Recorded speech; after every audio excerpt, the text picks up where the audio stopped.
It begins quietly. No sirens. No alarms. No obvious threat. Just a child who hasn't had enough water.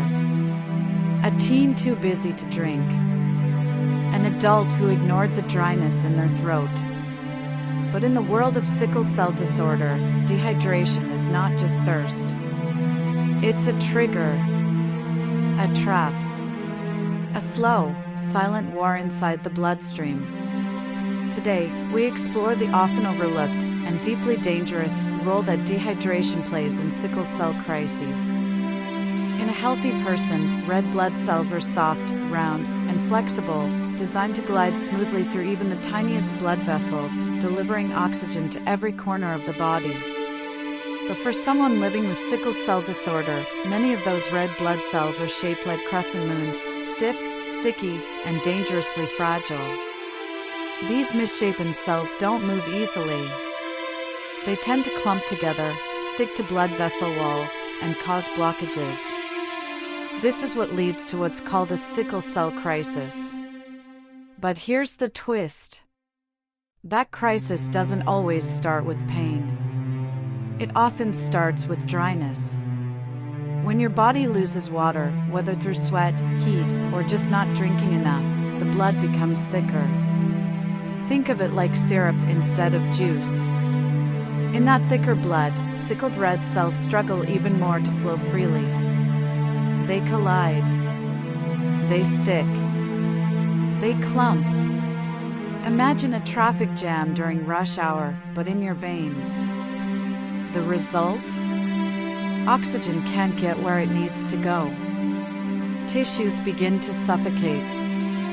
Pain floods the body like fire. A full-blown sickle cell crisis begins.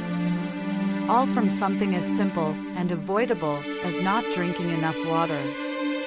For people without sickle cell, dehydration might mean a headache or a dizzy spell. For someone with sickle cell, it can mean hospitalization or worse. Pain crises often begin in the bones, chest, or abdomen, triggered by clogs in tiny blood vessels. Sometimes, the pain is so intense that even breathing hurts. Children miss school. Teens miss out on sports and social life. Adults lose days, even weeks, of productivity. And it all could have started from something as simple as skipping a few glasses of water. Let's talk about Zainab, a 13-year-old living with sickle cell in a hot West African town. She walks a mile to school every day. She rarely brings a water bottle. And during one particularly hot afternoon, she collapses.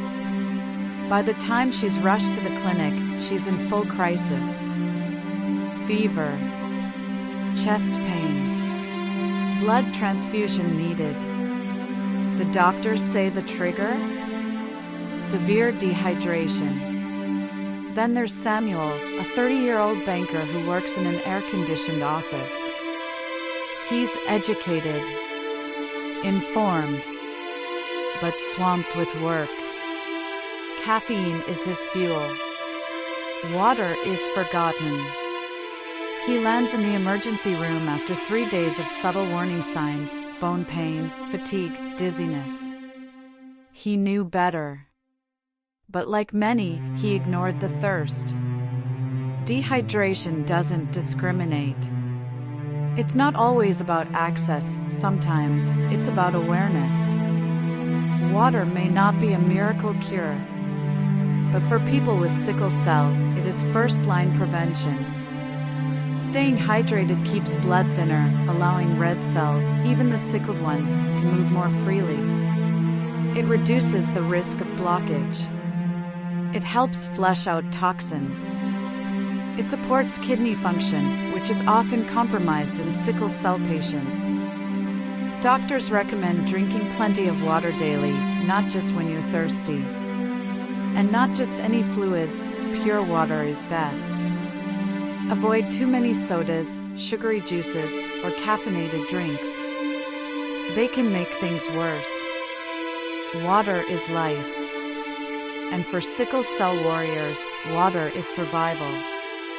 Here's how to turn hydration into a daily habit, not just a reaction to pain. White heavy checkmark: carry a water bottle everywhere, school, work, even church. White heavy checkmark: set hourly alarms to take a few sips.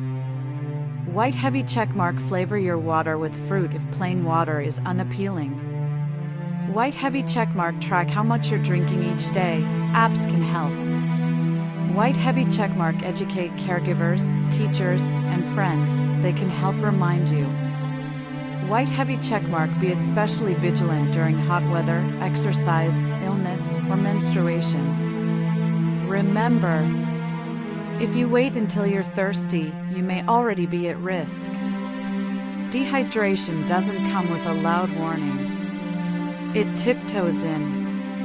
It hides behind busy days and overlooked thirst. But in the body of someone with sickle cell, it can become a cruel spark that ignites days of suffering. This is not just about drinking water. It's about understanding the enemy before it attacks. So today, take a sip, then another, and another. Because in a world full of things we can't control, this is one thing we can. Please like, share, and subscribe.